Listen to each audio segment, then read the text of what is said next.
Thursday, 6 a.m., Charleston evacuates. Right now, there is a mandatory evacuation order for residents of Charleston, South Carolina. And the National Weather Service has just issued a hurricane warning for part of the North Carolina coast.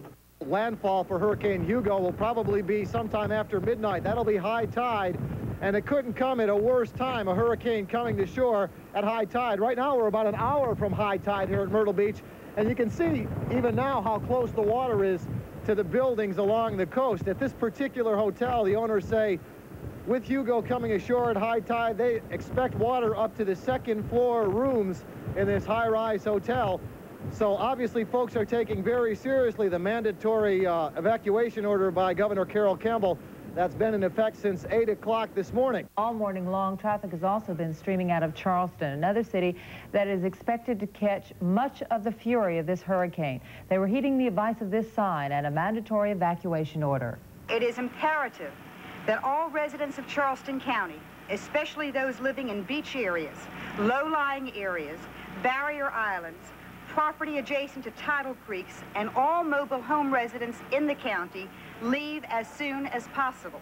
High water from Hugo threatens to inundate Charleston, of course, whose historic buildings date from the 18th century. Thursday, 6 p.m., Carolina beaches evacuate. Certainly does look like a very rough night ahead for all of us. It's been a very busy day along the coastline of both Carolinas today. And we're going to start our coverage tonight in Myrtle Beach, and then it's on to Charleston and Savannah with live reports tonight. But first, Channel 9's Steve Gasquet in Myrtle Beach. Well, Bill, Suzanne, right now there's a break in the rain here in Myrtle Beach, South Carolina. If you can see around behind me, every now and then a car will go by, a car full of people ordered to leave the beach by Governor Carol Campbell, by local officials, and by everyone else. As you can see, many of the businesses behind us have been boarded up. Many of them have the windows taped in order to keep flying debris from coming through and damaging homes or businesses. Now, we are here now at 13th Avenue North in Myrtle Beach, just about 10 blocks north of the Pavilion. But we won't be here for long, because we also are affected by the evacuation. The National Guard will be here, as will the police, but they're making everyone leave the beach. Now, this has been building all day, the people's fear and the wind and the seas, as Hugo's angry skies grow closer and closer to Myrtle Beach.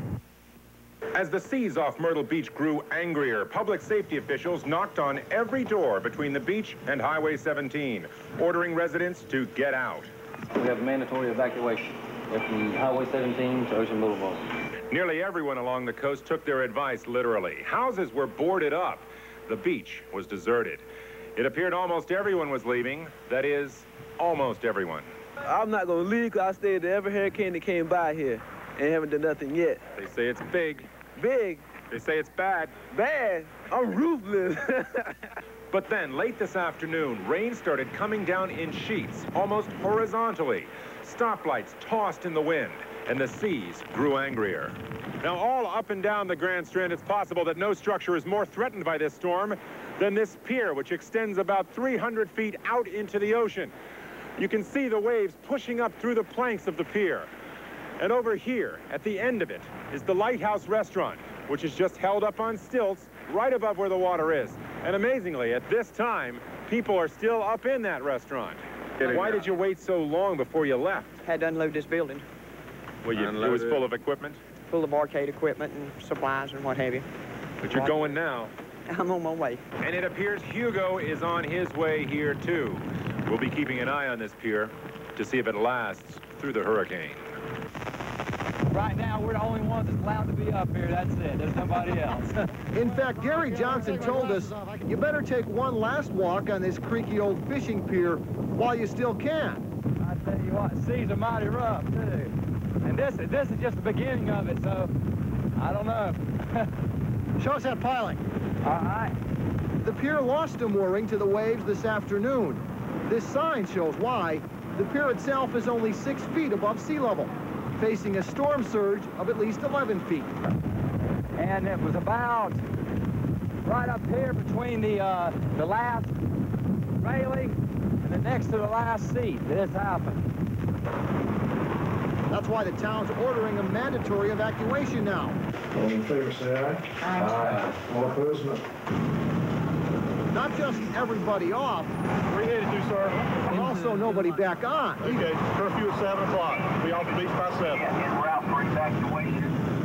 Officials in Charleston have been saying all day that we would start to feel the worst part of the storm right about now, and about 30 minutes ago, it was raining so hard here on the battery that you could hardly see 5 feet in front of your face. The rain has let up, but as you can see, it's still pretty windy. We're expecting about a 16-foot storm surge, so where I'm standing on the battery, once the hurricane really gets going, will actually be underwater. Bill, Suzanne? Don't stay there, David. A lot of friends of the battery here in Charlotte tonight. Wish you well, David. And the winds, have they really been rough, the winds so far? Well, yeah, it's been really windy on the battery all day, but I think you're going to see some people walking behind me in just a second here. There have been people walking around here all day kind of getting into the hurricane experience down here in Charleston. Not something they see every day in Charleston, something I guess they want to get a little bit of a taste of. Thursday, 11 p.m. Hurricane Hugo slams into the Carolina coast with 135-mile-an-hour winds, the strongest storm to hit our beaches in 35 years. It will be a long night on the coast. Good evening. And not since Hurricane Hazel in 1954 has the potential for damage been as great in the Carolinas as tonight. And right now, we are expecting a major blow from Hurricane Hugo, even right here in the Charlotte area. As you might imagine, evacuations up and down the coastline. Myrtle Beach was evacuated today, and tonight, our news crew was also asked to leave the beach area of the Grand Strand. So Channel 9's Jim Bradley is reporting live right now, about 20 miles away in Waccamaw, South Carolina. Jim?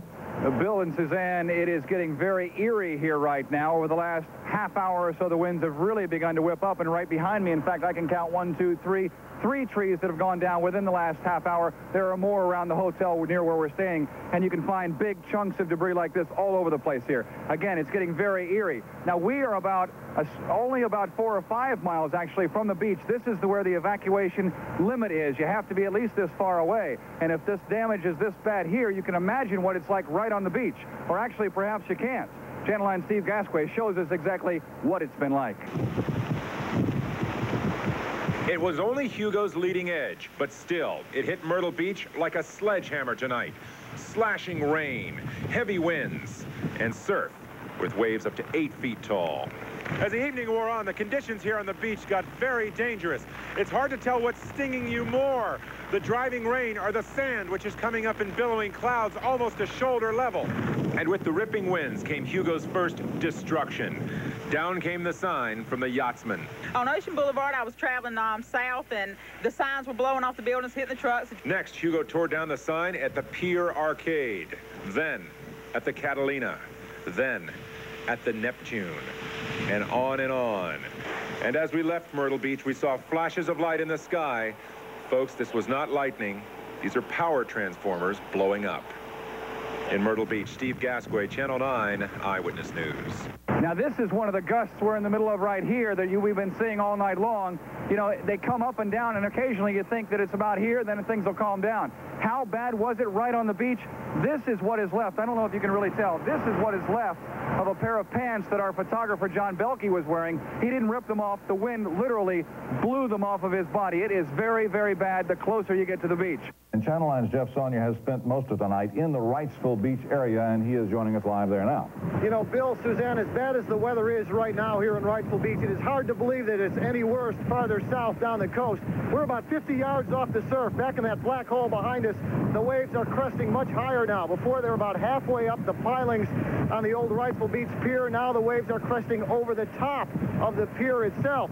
There is no power on the island at all that we can tell right now. There was a 7 o'clock curfew, but it wasn't necessary to enforce it because we may be the last people left on this island that aren't wearing badges tonight. The police have a command post set up, but that command post is experiencing some of the same problems that police were worried about for island neighbors. Everybody should be off the beach. I am not informed of anybody that stayed on that we need to pay particular attention to or anything like that. We just lost our lights, it looks like. That happens from now and then once in a while. We're here on emergency power, so we'll be back up shortly. Now, farther up the island at the bridge that links the mainland in the city of Wilmington with Wrightsville Beach, police have been on guard all night, keeping people off the island, or at least trying to keep people off the island. Well, we've had one incident. An officer stopped the vehicle, told the person he had to turn around, and the person said he needed to get on the beach to get a vehicle off. The officer said, "I'm sorry, you're going to have to turn around." and the individual full boarded it.